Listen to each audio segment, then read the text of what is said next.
Hello friends, technique മലയാളത്തിലെ മറ്റൊരു വീഡിയോയിലേക്ക് സ്വാഗതം. ഇന്ന് നമ്മൾ പരിചയപ്പെടുത്താൻ പോകുന്നത് ഒരു affordable entry level smart phone. അതായത് നിങ്ങൾ ഒരു ഫീച്ചർ ഫോണൊക്കെ യൂസ് ചെയ്യുന്നവരാണെങ്കിൽ ഒരു ആൻഡ്രോയിഡ് സ്മാർട്ട് ഫോണിലേക്ക് അപ്ഗ്രേഡ് ചെയ്യാൻ പ്ലാൻ ഉണ്ടെങ്കിൽ ഒരു നല്ല ഓപ്ഷനാണ്. അധികം കാശൊന്നും ചിലവാക്കാണ്ട് അത്യാവശ്യം നല്ല ഫീച്ചേഴ്സ് ഒക്കെ ഉള്ള ഒരു ആൻഡ്രോയിഡ് ബഡ്ജറ്റ് സ്മാർട്ട് ഫോണാണ്. അതാണ് നമ്മുടെ ലാവയുടെ ഷാർക്ക് 2 എന്ന് പറഞ്ഞ ഫോൺ. ഇതൊരു 4G ഫോണാണ് കേട്ടോ. ഞാൻ എന്തുകൊണ്ട് പറയാൻ കാരണം വെച്ചാൽ എൻട്രി ലെവൽ ഫോണാണ്. അപ്പോൾ നമുക്ക് ഒരുപാടൊന്നും ഹൈ എൻഡ് സ്പെസിഫിക്കേഷൻ എക്സ്പെക്ട് ചെയ്യാൻ പറ്റില്ല. എന്നാലും നല്ല ഒരു ഹാർഡ്വെയർ സെറ്റാണ് ഈ ഒരു പ്രൈസ് സെഗ്മെന്റിൽ ഓഫർ ചെയ്തിരിക്കുന്നത്. അപ്പോൾ ലാവ ഷാർക്ക് 2 ഇതൊരു 4G ഡിവൈസ് ആണ്. ഇതിനകത്ത് നല്ല കുറേ ഫീച്ചേഴ്സ് ഉണ്ട്. അത് എന്തൊക്കെയാണ് ഞാൻ വിശദമായി പറയാം.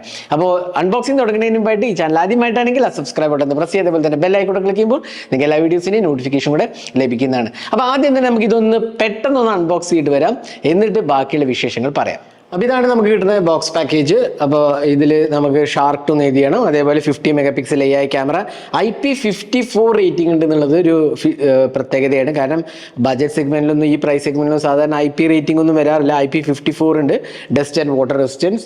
അപ്പോൾ നമുക്ക് അത്യാവശ്യമുള്ള ഇതുണ്ട്. പിന്നെ ഫ്രീ സർവീസ് അറ്റ് ഹോം. ലാവേൻ്റെ എല്ലാ ഫോണിനും പോലെ തന്നെ ഇതിനകത്ത് ഫ്രീ സർവീസ് ഉണ്ട്. പിന്നെ ഇതിന്റെ പവർ ഇതിന് യൂണിസോക്കിന്റെ T7250 octo processor, 5000 mAh battery, ബാക്കി എല്ലാം തന്നെ ഇതിന് 6.75 inches HD+ resolution display, side finger print സ്കാനറാണ്, 18 വാട്ട് ഫാസ്റ്റ് ചാർജിങ് സപ്പോർട്ട് ഉണ്ട്. അതേപോലെ ഓട്ടോ കോൾ റെക്കോർഡിംഗ് ഉണ്ട്, ക്ലീൻ ആൻഡ്രോയിഡ് UI എന്ന് എഴുതിയതാണ്. അപ്പോൾ ഇതാണ് ബോക്സിൽ എഴുതിയിരിക്കുന്നത് ഡീറ്റെയിൽസ്. ഇത് അറോറ ഗോൾഡ് എന്ന് പറഞ്ഞ കളറാണ്, 464 വേരിയൻ്റ് ആണ്. അപ്പോൾ നമുക്ക് ബോക്സ് ഒന്ന് തുറക്കാം. ബോക്സ് തുറക്കുമ്പോൾ തന്നെ മുകളിൽ നമുക്ക് കിട്ടുന്നത് ഒരു കേസാണ്, ഒരു സ്റ്റാൻഡേർഡ് TPU കേസാണ് ഇതിനകത്ത് കൊടുത്തിരിക്കുന്നത്. അപ്പോൾ അത്യാവശ്യം നമുക്ക് ഡിവൈസ് പ്രൊട്ടക്ട് ചെയ്യാനുള്ള അത്യാവശ്യം വേണ്ട കേസ് ഇതിനകത്ത് ഇൻക്ലൂഡാണ്. പിന്നെ നമുക്ക് വരുന്നത് ഡിവൈസാണ്, ഒരു ചാർജറാണ്, USB Type-C പോർട്ട് ചാർജറാണ്. അതേപോലെ നമുക്കൊരു 10 വാട്ടിൻ്റെ അഡാപ്റ്ററും കൊടുത്തിട്ടുണ്ട്. 10 വാട്ട് ചാർജിങ് ആണ്. ഇൻഫാക്ട് 18 വാട്ട് ചാർജിങ് സപ്പോർട്ട് ഉണ്ടെങ്കിലും 10 വാട്ട് നമുക്ക് ബോക്സിനകത്ത് വരുന്നുള്ളൂ. പിന്നെ നമുക്ക് ഡിവൈസാണ്. ഞാൻ ഇതൊക്കെ ഒന്ന് മാറ്റി വയ്ക്കാം, ഡിവൈസിലേക്ക് വരാം. അപ്പോൾ ലാവ ഷാർക്ക് 2 ഉണ്ട്. ഒരു ഗ്ലോസി ഫിനിഷ് ആണ്.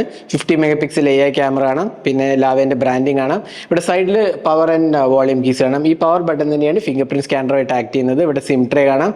അതേപോലെ നമുക്ക് 3.5mm ഓഡിയോ ജാക്ക് ഉണ്ട്. അതിനൊപ്പം തന്നെ USB Type-C പോർട്ടും ഇവിടെ നമുക്കൊരു സ്പീക്കർ ഗ്രില്ലും കാണാം. അപ്പോൾ ഇതാണ് ലാവ ഷാർക്ക് 2ൻ്റെ ഡിസ്പ്ലേ. നമുക്ക് കണ്ടില്ലേ, ഒരു വാട്ടർ ഡ്രോപ്പ് നോച്ചാണ്, എന്നാലും കുഴപ്പമില്ല. നല്ല ഒരു ഡിസ്പ്ലേ എക്സ്പീരിയൻസ് ആയിട്ട് എനിക്ക് തോന്നി. കാരണം എന്താ വെച്ചാൽ നമുക്ക് ബഡ്ജറ്റ് സെഗ്മെന്റിൽ പൊതുവെ HD+ റെസൊല്യൂഷൻ ഡിസ്പ്ലേ ആണെങ്കിലും ഡിസ്പ്ലേക്ക് അത്രയ്ക്ക് റിച്ച് ടോൺസ് വരാറില്ല. എന്നാൽ ഇവിടെ അങ്ങനെയില്ല, അത്യാവശ്യം നല്ല റിച്ച് ടോൺസ് ആണ് കൊടുത്തിരിക്കുന്നത്. പിന്നെ ബെസൽസ് ആണെങ്കിലും അത്യാവശ്യം മിനിമലാണ്. ഒരു 6999 രൂപേൻ്റെ ഡിവൈസ് ആണെങ്കിൽ ഇത് അത്യാവശ്യം നല്ല റിച്ച് ടോൺസ് ആണ്. പിന്നെ കുഴപ്പങ്ങളൊന്നും തന്നെ എനിക്ക് തോന്നുന്നില്ല. ഡിസ്പ്ലേൻ്റെ കളേഴ്സ് ഒക്കെ ആണെങ്കിലും അത്യാവശ്യം നല്ല റിച്ച് കളേഴ്സ് ആണ്. കണ്ടില്ലേ, അത്യാവശ്യം നല്ല റിച്ച് കളേഴ്സ് ആയിട്ടാണ് എനിക്ക് തോന്നിയത്. അപ്പോൾ ആ ഒരു കാര്യത്തിൽ എനിക്ക് തോന്നുന്നു ലാവ നല്ലൊരു വർക്കാണ് ചെയ്തിട്ടുള്ളത്. അപ്പോൾ വേറെ കുഴപ്പങ്ങളൊന്നും തന്നെ ഞാൻ കാണുന്നില്ല. നല്ല ടച്ച് റെസ്പോൺസാണ് വരുന്നത്. അപ്പോൾ ഡിസ്പ്ലേ 120 Hz എന്നുള്ളതാണ് മറ്റൊരു ഫീച്ചർ. അപ്പോൾ നമുക്ക് ജസ്റ്റ് ഒന്ന് ഡിസ്പ്ലേൻ്റെ സെറ്റിങ്സിലും കൂടെ പോകാം. ഡിസ്പ്ലേ റിഫ്രഷ് റേറ്റ് വരുന്നത് 120 Hz ആണ്. അപ്പോൾ എഗെയിൻ ഇതുണ്ടല്ലോ, ഇവിടെ നമുക്ക് കാണാം 120 Hz റിഫ്രഷ് റേറ്റ് വരുന്നുണ്ട്. അപ്പോൾ അതും ഒരു ഫീച്ചറാണ്. അപ്പോൾ പൊതുവെ ബഡ്ജറ്റ് സെഗ്മെന്റിലൊക്കെ 90 Hz ആണ്. ഇവിടെ നമുക്ക് 120 Hz റിഫ്രഷ് റേറ്റ് കിട്ടുന്നുണ്ട്. അപ്പോൾ അതും നല്ലൊരു ഫീച്ചറായിട്ട് നമുക്ക് പറയാം. ഇനി സോഫ്റ്റ്വെയറിലേക്ക് വരുമ്പോൾ വളരെ ക്ലീൻ സോഫ്റ്റ്വെയർ ആണ് വരുന്നത്. അതല്ലേ, നമുക്ക് അബൌട്ട് ഡിവൈസ് പോയി കഴിഞ്ഞാൽ അബൌട്ട് ഡിവൈസ് ലാവ യൂണിസോക്കിൻ്റെ T7250 android 15 out of the box ആണ്. 4GB RAM ആണ് വരുന്നത്. അപ്പോൾ ഉണ്ടല്ലേ, നമുക്ക് UI കുഴപ്പമില്ല, നല്ലൊരു UI ആണ്, ക്ലീൻ UI ആണ്. അതായത് വേണ്ടാത്ത അൺവാണ്ടഡ് ബ്ലോട്ട്വെയർസ് അങ്ങനത്തെ ഒന്നും തന്നെ ഇല്ല. വെറും വളരെ സ്റ്റോക്ക് UI എക്സ്പീരിയൻസ് ആണ്. എന്നാൽ ബേസിക് കസ്റ്റമൈസേഷൻ ഓപ്ഷൻസ് ഒക്കെ തന്നെ ഉണ്ട്.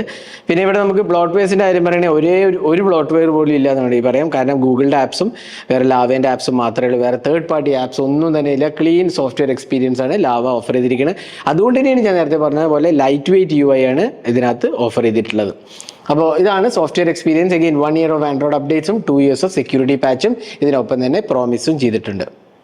അപ്പോൾ നമ്മൾ അൺബോക്സ് ചെയ്തു. ഇതിൻ്റെ ഡിസൈനിനെ കുറിച്ച് പറഞ്ഞു, ഡിസ്പ്ലേയെ കുറിച്ച് പറഞ്ഞു, സോഫ്റ്റ്വെയർ എക്സ്പീരിയൻസ് പറഞ്ഞു. നല്ല ക്ലീൻ OS ആണ്.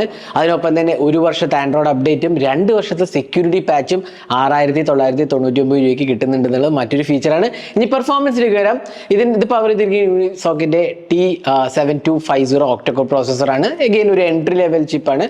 ഒരു 4GB ഓഫ് റാമും അതേപോലെ തന്നെ 64GB സ്റ്റോറേജുമാണ് ഓഫർ ചെയ്തിരിക്കുന്നത്. നമുക്ക് എക്സ്പാൻഡ് ചെയ്യാം സ്റ്റോറേജ് വേണമെങ്കിൽ.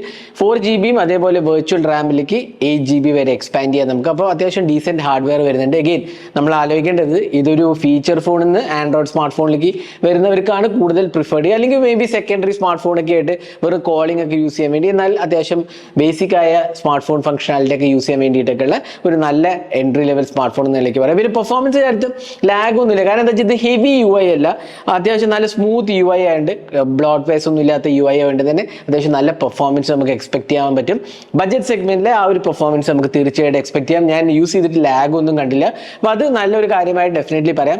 കാരണം ആ UI എത്രത്തോളം ഹെവി ആവുന്നതോറും ലാഗോ അല്ലെങ്കിൽ മെമ്മറി യൂസേജ് കൂടും. ഇവിടെ നമുക്ക് 4 GB കിട്ടുന്നുള്ളൂ, പക്ഷെ അതോടൊപ്പം തന്നെ വളരെ ലൈറ്റ് വെയിറ്റ് ആയിട്ടാണ് UI കൊടുത്തിരിക്കുന്നത്. അപ്പോൾ അതിൻ്റെ കാര്യത്തിലൊന്നും പ്രോബ്ലം ഒന്നുമില്ല. പിന്നെ ഇതിനകത്ത് നമുക്ക് അത്യാവശ്യം വേണ്ട കാര്യങ്ങളൊക്കെ തന്നെ അവൈലബിൾ ആണ്. ഡ്യുവൽ സിം കാർഡ് സപ്പോർട്ട് ഉണ്ട്. അത്യാവശ്യം കുഴപ്പമില്ലാത്ത സ്പീക്കർ എക്സ്പീരിയൻസും എല്ലാം തന്നെ നമുക്ക് ഇതിനകത്ത് വരുന്നുണ്ട്. പിന്നെ സ്പീക്കറിന്റെ കാര്യം പറയുകയാണെങ്കിൽ ഒരു സിംഗിൾ സ്പീക്കറേ ഉള്ളൂ. അഗെയിൻ ബഡ്ജറ്റ് സെഗ്മെന്റ് ആയതുകൊണ്ട് നമുക്ക് ഒരുപാടൊന്നും എക്സ്പെക്ടേഷൻ വെക്കേണ്ട, പക്ഷേ നമുക്ക് കോൾ റെക്കോർഡിംഗ് അവൈലബിൾ ആണെന്നുള്ളതാണ്. അതായത് അനോണിമസ് കോൾ റെക്കോർഡിംഗ് അവൈലബിൾ ആണ്. ഒരുപാട് പേര് ചോദിക്കേണ്ട ഒരു കാര്യമാണ്. അപ്പോൾ അത് ഇതിനകത്ത് അവൈലബിൾ ആണ്.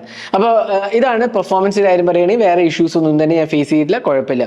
ഇനി ക്യാമറയിലോട്ട് പോവുകയാണെങ്കിൽ നമുക്ക് ഇവിടെ നമുക്കൊരു 50 MP റിയർ ക്യാമറയും അതേപോലെ തന്നെ നമുക്ക് ഫ്രണ്ട് ക്യാമറ ഒരു 8 MP ആണ്. ഇവിടെ നമുക്ക് ഒരു എന്താ പറയുക ട്രിപ്പിൾ ക്യാമറ സിസ്റ്റം ആയിരിക്കും കൊടുത്തിട്ടുണ്ടെങ്കിലും 50 MP പ്രൈമറി ക്യാമറ മാത്രമേ ഉള്ളൂ. ഒരു 8 MP സെൽഫി ക്യാമറയാണ്. അഗെയിൻ ബഡ്ജറ്റ് സെഗ്മെന്റിൽ അത്യാവശ്യം നല്ല ക്വാളിറ്റിയുള്ള ഇമേജസ് ആണ്. ഒരു 7000 രൂപയുടെ ഫോണിന് വേണ്ട എല്ലാ ക്വാളിറ്റിയും ഇതിനകത്ത് കാണുന്നുണ്ട്. അപ്പോൾ നിങ്ങൾ ക്യാമറ സാമ്പിൾസ് കണ്ടാൽ തന്നെ നിങ്ങൾക്ക് അറിയാൻ പറ്റും അത്യാവശ്യം നല്ല എക്സ്പീരിയൻസ് ആണ് ലാവ ഷാർക്ക് 2 ഓഫർ ചെയ്തിരിക്കുന്നത്. ഒരു ഫീച്ചർ ഫോൺ എന്നൊക്കെ വരുന്നവർക്ക് ഇത് അത്യാവശ്യം നല്ല ക്വാളിറ്റി ആയിട്ടാണ് എനിക്ക് തോന്നിയത്. പേഴ്സണലി എനിക്ക് ഇഷ്ടപ്പെട്ടു. അതേപോലെ വീഡിയോ റെക്കോർഡിങ്ങിന്റെ കാര്യം പറയുകയാണെങ്കിൽ 1080p 30 FPS ആണ് നമ്മൾ സപ്പോർട്ട് ചെയ്തിരിക്കുന്നത്. അഗെയിൻ ഡീസെന്റ് എക്സ്പീരിയൻസ് ആണ് ഇത് ഓഫർ ചെയ്തിരിക്കുന്നത്. അപ്പോൾ ഇതായിരുന്നു ക്യാമറയെ കുറിച്ച് പറയുന്നത്. എനിക്ക് തോന്നുന്നു ഓവറോൾ കുഴപ്പമില്ലാത്ത ഒരു ക്യാമറ എക്സ്പീരിയൻസ് ആണ് ഇതിനകത്ത് വരുന്നത്. ഇനി ബാറ്ററി കാര്യം പറയുകയാണെങ്കിൽ ഇതിനകത്ത് വരുന്നത് 5000 mAh ബാറ്ററിയാണ് ഇതിനകത്ത് കൊടുത്തിട്ടുള്ളത്. അതിനൊപ്പം തന്നെ 10 watt ചാർജറും കൊടുത്തിട്ടുണ്ട്. എന്നാൽ 18 watt ചാർജിങ് സപ്പോർട്ട് ഉണ്ട്. അപ്പോൾ മേ ബി ഒരു അഡീഷണൽ ചാർജർ മേടിക്കുകയാണെങ്കിൽ നിങ്ങൾക്ക് 18 watt ചാർജ് ചെയ്യാം. എനിക്ക് തോന്നുന്നു അതിൻ്റെ ആവശ്യമില്ല. സാധാരണ രാത്രി ചാർജ് ചെയ്യുന്നവർക്ക് ഒരു 10 watt ചാർജർ ആണെങ്കിലും കുഴപ്പമില്ല. 5000 mAh ബാറ്ററി 18 വലിയൊരു ഡിഫറൻസ് ഒന്നും വരുത്തുന്നില്ല. എന്നാലും 18 watt സപ്പോർട്ട് ഉണ്ട്. ബോക്സിൽ ചാർജർ 10 watt ആണ് കൊടുത്തിരിക്കുന്നത്. അഗെയിൻ ബാറ്ററി ലൈഫിന്റെ കാര്യം പറയുകയാണെങ്കിൽ അത്യാവശ്യം നല്ല ബാറ്ററി ലൈഫാണ്. ഒരു എൻട്രി ലെവൽ ബഡ്ജറ്റ് ഡിവൈസ് നിലയ്ക്ക് HD+ റെസൊല്യൂഷൻ ഡിസ്പ്ലേ അതേപോലെ 4G സപ്പോർട്ടൊക്കെ ഉള്ളതിലേക്ക് അത്യാവശ്യം നല്ല ബാറ്ററി ലൈഫ് നമുക്ക് ഇതിനകത്ത് എക്സ്പെക്ട് ചെയ്യാവുന്നതാണ്. അപ്പോൾ ഇതായിരുന്നു ലാവേൻ്റെ ഷാർക്ക് 2 4G എന്ന് പറഞ്ഞ ഡിവൈസ്. അഗെയിൻ ഇതിനകത്തും ഫ്രീ സർവീസ് അറ്റ് ഹോം എന്നുള്ള ആ ഒരു പ്രോമിസ് ലാവ ഓഫർ ചെയ്തിരിക്കുന്നത്. ഞാൻ നേരത്തെ പറഞ്ഞ പോലെ ഫ്രീ സർവീസ് അറ്റ് ഹോം ഇതിനകത്തുണ്ട്. അപ്പോൾ ലാവേൻ്റെ ഏതൊരു ഫോണിന് ഇഷ്യൂ വന്നാലും നിങ്ങൾ ആ കസ്റ്റമർ കെയർ നമ്പറിൽ വിളിച്ചാൽ മതി. നിങ്ങളുടെ ഫോൺ റിപ്പയർ ചെയ്യാൻ വീട്ടിൽ വന്ന് ചെയ്യുന്നുള്ളതാണ് ലാവേൻ്റെ പ്രോമിസ്. അപ്പോൾ ഒരുപാട് പേര് ചോദിക്കേണ്ട ഒരു ക്വസ്റ്റ്യൻ ആണ് ലാവേൻ്റെ സർവീസിനെ കുറിച്ച്. അപ്പോൾ ഇങ്ങനെയാണ് അവരുടെ സർവീസ് വർക്ക് ചെയ്യുക. ഒരുപാട് പേർക്ക് നമ്മുടെ ഈ ചാനൽ ഒരുപാട് പേര് കമൻറ്റ് ചെയ്തിട്ടുണ്ട് അവർക്ക് നല്ല എക്സ്പീരിയൻസ് ആണ് സർവീസ് ഒക്കെ ചെയ്തപ്പോൾ ഉണ്ടായി എന്നുള്ള ഒരുപാട് പേര് കമൻറ്റ് ചെയ്തിട്ടുണ്ട്. അപ്പോൾ അത് വെച്ചാൽ ഞാൻ പറയുന്നത് എനിക്ക് പേഴ്സണൽ എക്സ്പീരിയൻസ് ഇല്ല, എന്നാലും നമ്മുടെ കമ്മ്യൂണിറ്റിയിൽ ഒരുപാട് പേര് ആ സർവീസ് എടുത്തിട്ട് അവർക്ക് നല്ല എക്സ്പീരിയൻസ് ആണെന്ന് പറഞ്ഞിട്ടുണ്ടായിരുന്നു. അപ്പോൾ ഇതായിരുന്നു ലാവ ഷാർക്ക് 2 4Gന്റെ അൺബോക്സിങ് ആൻഡ് ഫസ്റ്റ് ഇംപ്രഷൻ. 6999 രൂപയ്ക്കാണ് ഈ ഡിവൈസ് വിൽക്കുന്നത്. അപ്പോൾ 464 GB വേരിയൻ്റ് ആണ്. അഗെയിൻ എൻട്രി ലെവൽ ഡിവൈസ് എന്നതിലേക്ക് അത്യാവശ്യം കുഴപ്പമില്ലാത്ത ഒരു സ്പെസിഫിക്കേഷനോ ഹാർഡ്വെയർ ഒക്കെയാണ് വരുന്നത്. അപ്പോൾ ഈ ഡിവൈസിനെ കുറിച്ചുള്ള നിങ്ങളുടെ അഭിപ്രായങ്ങൾ കമന്റ് സെക്ഷനിൽ പോസ്റ്റ് ചെയ്യാൻ മറക്കരുത്. ഇതേപോലത്തെ കൂടുതൽ ടെക് വീഡിയോസും അൺബോക്സിംഗ് വീഡിയോസിനായിട്ട് ചാനൽ സബ്സ്ക്രൈബ് ചെയ്യാൻ മറക്കരുത്. അതേപോലെ തന്നെ ബെൽ ഐക്കൺ ക്ലിക്ക് ചെയ്യുക. അപ്പോൾ നമ്മൾ പബ്ലിഷ് ചെയ്യുന്ന എല്ലാ വീഡിയോസിൻ്റെയും നോട്ടിഫിക്കേഷൻ കൂടെ നിങ്ങൾക്ക് ലഭിക്കുന്നതാണ്. അപ്പോൾ thanks for watching. Hope to see you next video. Have a great day.